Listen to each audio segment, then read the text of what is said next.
या ठिकाणी सालाबाद प्रमाणे महाशिवरात्री निमित्त या ठिकाणी आपल्या महादेव मंदिरामध्ये कालच्यापासून महाशिवरात्र, कालचा जागर आणि आजचं परिणाम या ठिकाणी या निमित्तानं आपण या ठिकाणी उभा जमलेलो आहोत. म्हणतात की धन्य आज दिन संत दर्शनाचा, अनंत जन्माचा सीन गेला, मज वाटे त्याचे अलिंगण द्यावे, कदान सोडावे चरण त्यांचे. याप्रमाणे आपल्या या ठिकाणी जमलेल्या मातापित्याची सेवा करण्याची संधी मी या ठिकाणी 2 मिनिट उभा राहिले. वेळ भरपूर झालेला आहे. 5:15 आपलं 12चं टायमिंग आहे, परंतु काही कारणास्तव थोडस पुढे ढकललं आणि त्यानिमित्त तुमची थोडी वेळ घेतोय. कारण आपल्याला काय करायचं, जन्माला येऊन जन्मदशेमुळं पाहिले शोधून दुःखाशी कारण जन्म घ्यावा. कारण आम्हाला तर म्हणलं की दुःखासाठी जन्म घ्या म्हणलं तर लोक येण्यात काढतील. आम्ही सुखाच्या पाठीमागे लागलोय. सुख सुख म्हणलं तर सुख मिळणार आहे. सुख कुठं आहे तर हे सुख संतांच्या ठिकाणी आहे, त्या गुरुच्या सानिध्याच्या ठिकाणी, सर्वांच्या ठिकाणी. बघा आला उदाहरण सांगतो. प्रत्येकाच्या घरी बघा, प्रत्येकाच्या घरी मांजर आणि कुत्रा आहे की नाही? कोणाच्या घरी नाही असं आहे का? प्रत्येकाच्या घरी मांजर आणि कुत्रा आहे. लाड कोणाचं करतो जास्त? आपण मांजराचं करतो, आहे की नाही? मांजर आपण घरामध्ये पाळतो, घेतो, जवळ घेतो, मांडीवर बसवतो, पांघरुणात घेऊन त्याला बसतो सुद्धा.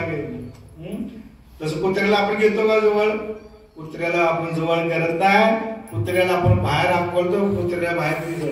कारण कुत्र हे प्रामाणिकपणे कार्य करणार कुत्र, तो भगवंत रूपी कुत्र आहे. त्या कुत्र्याला आम्ही बाहेर ठेवतोय आणि जे लोण्याचा वळा नजर चुकून जे खातोय ना त्याला आम्ही जवळ करतोय. हे आमचा पारमार्थ आहे का? नको त्या गोष्टी आम्ही जवळ करतोय. त्यासाठी म्हणतात की अशा मनीषा भुली भ्रांती काम क्रोध धन अहंकार हे षड विकार म्हणजे मांजर आहे.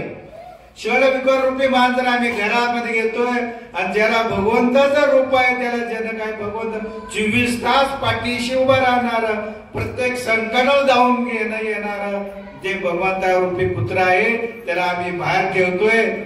हा आमचा पारमार्थ. आम्हाला कधी गावाचं आहे त्याच्यासाठी आपल्याला जर हे ओळखायचं असेल तर सद्गुरू वाचून सापडेन सोय धरावे ते पाय आधी आधी. तसं हे कार्य आहे.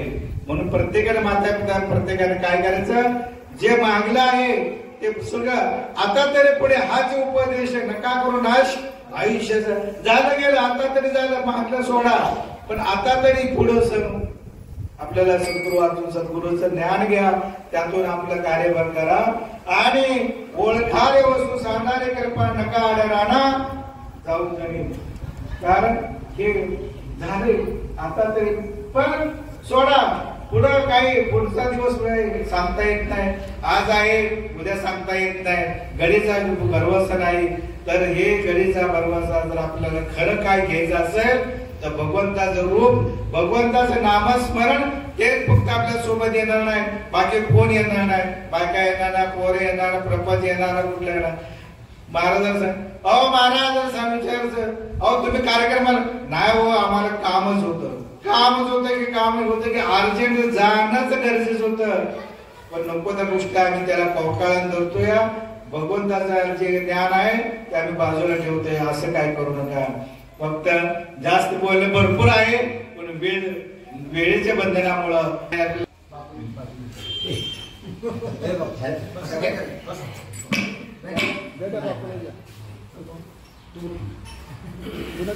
परत कधी आता संधी मिळाली तर आपण भरपूर त्या कार्यविषय मांडू. पण आता त्यानंतर आता आपली आरती होईल. आरती झाल्यानंतर महाप्रसाद होईल. तरी सर्वांनी शांततेत महाप्रसाद घ्यायचा आहे. सर्वांनी आपल्याला उठून उभारून आपल्याला आरतीसाठी उभा राहायचं. कुंडलिका गुरुदेव हरिहर श्री ज्ञानदेव तुकाराम भटनाथ भगवान की जय. माऊली ज्ञानेश्वर महाराज की जगद्गुरु तुकाराम